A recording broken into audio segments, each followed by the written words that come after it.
That held up relatively well. Don't you think, Jinxie? Alright, let's see what else is on here now. No, get out of the way. Oh, they have more of the Jurassic Park movies. Oh, that's good. Oh, wait, what?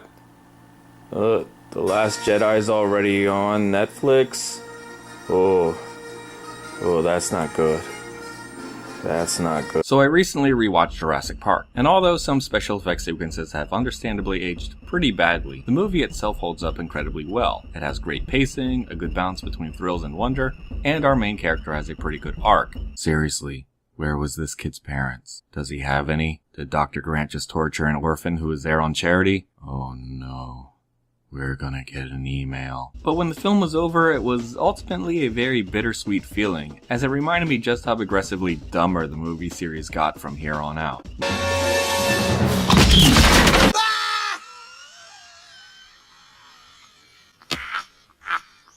Now, to be honest, I have a very special place in my heart for the Lost World Jurassic Park. Its darker tone and its pure monster movie aesthetic always made the film simply more threatening to me than the original. Although that whole San Diego third act was pretty ridiculous. How did that arm get there? Sure. Let's open the cargo hold that's forcibly opening itself when there are dead bodies everywhere. Haha, okay, that's funny. Unfortunately, that San Diego sequence was just the beginning.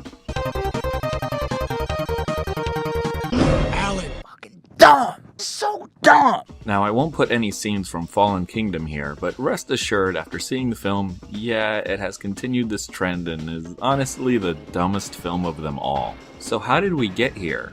What happened? How did a film franchise go from having a message about respecting nature's boundaries and keeping human greed and need for control in check to being 2-hour nostalgia-laced toy commercials? Well, just like another poetic dining sequence from another franchise, I believe this dining sequence from the first film sums it up fairly well. You stood on the shoulders of geniuses to accomplish something as fast as you could, and before you even knew what you had, you patented it and packaged it and slapped it on a plastic lunchbox, and now you're selling it. Oh no! He's out of control! This is Jurassic Park, from message to marketing hypocrisy. Now, I'm not stupid. I know that these movies from the get-go weren't sympathetic environmentalist propaganda films aimed to prevent mankind from tampering with nature through movie-style science fiction. No, these movies were made to make money. Steven Spielberg was the best at making these types of action-adventure films at the time and knew how to wow audiences as well as have them fork over cash for merch. And I mean, it's dinosaurs.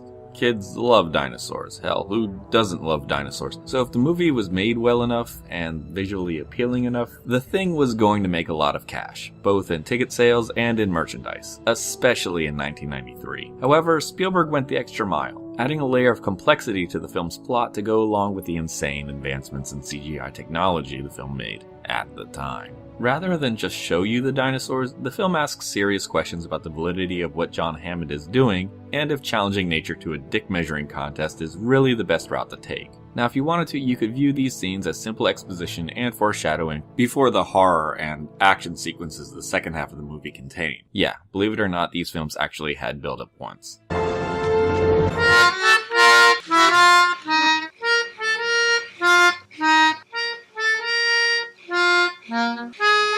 But I'll take it a step further and say that these scenes are something much deeper and are arguably more relevant than ever. Look at the scope of cinema now. The only things making the big bucks are over-bloated CGI fests that, while very competently made, do little more than put butts in the seats of the struggling movie theater industry. These new Jurassic World films are perhaps the most guilty of them all, completely throwing the nuance and message of the first films to the wayside to give us as many wow moments as possible. So dumb! So, where does this tie into the message of the first film? Well, remember Ian Malcolm and his analogy of not knowing what it is they had with the park? You could say that Malcolm was not only talking about dinosaurs, but the nature of special effects as a whole. When production of Jurassic Park began, they thought they would have to utilize stop-motion animation and animatronics for the majority of the special effects in the film. However, as time passed, they took a chance on fully utilizing CGI technology, and the rest is history. It's interesting how full circle we've come, with some moviegoers these days pining for practical effects again, after films like The Thing prequel from 2011 and the more recent Alien movies were criticized for their over-reliance on computer imagery and forgetting their practical roots, but I digress. Another point for another day. Word. The original Jurassic Park knew how to space these special effects sequences out throughout the film. The sequences were equal parts marvel, wonder, and terror. Even with The Lost World, this nuance was quickly lost. Compare the introduction of the massive Brachiosaurus in the first film to its introduction in The Lost World. The sight of the dinosaur in Jurassic Park was a cerebral and wonderful moment. Even if in HD it now kind of resembles a pixelated slab of rubber. Hey, it was 1993. But the scene had weight, and you could feel the animal's massive size and take every inch of the presentation in. Now let's take a look at how the Brachiosaurus is used in The Lost World. Yikes.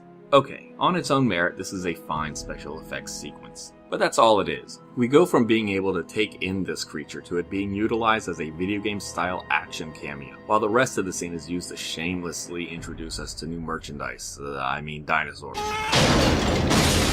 For hidden headbutters and the Lost World sight beef. In fact, there really isn't much wonderment throughout the rest of the series, albeit brief moments. I remember being a kid and seeing Jurassic Park 3 for the first time, and even though I was 12, I felt the film was moving way too fast and giving us the dino payoff without any sort of build-up or a chance to care for any of these new characters. Oh, that sucks. Wish I knew who that was.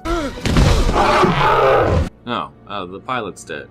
Who was he? At that point it was clear, and over a decade later these latest film entries in the series have made it even more clear. These aren't clever monster movies with something to say like the first and to an extent the second films were. Nope, these are now just 2-hour toy commercials. Highly successful toy commercials, but toy commercials nonetheless.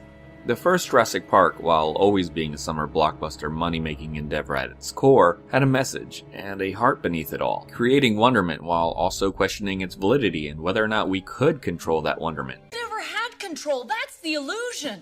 And unfortunately, that point was more true than any of the screenwriters could have imagined. The Jurassic Park franchise has completely forgotten its roots being a critique of using nature as capitalism and trying to control it, to being a full-blown merchandise cash cow empire. Hell, even though Jurassic World made a complete boatload of money and is one of the top 10 money-making movies of all time, I would say that the box office haul pales in comparison to the overall money the movie made in merchandise sales. Now, there is nothing inherently wrong about that. We all got bills to pay, and we all need skills to pay those bills, and the Jurassic World franchise is more than paying them bills. But there is a reason to this day that the only film in the franchise that is still loved as fondly as it is the first Jurassic Park. And that's not just nostalgia talking. It's smart, it makes you think, and it gives you concepts to care about. You feel like you were given a full experience. There's a difference between this and this. One gives you a chance to wind down and self-reflect on our present with the world of the past we just experienced. The ending in Jurassic Park 3 is just visual eye candy that brings up more questions than answers. Like, I guess the military just shot them off screen or something? Whatever, it serves as a reminder for the kids to ask for pterodactyl toys come Christmas, I guess. The all-terrain trapper is built to hunt, trap, and survive Rex.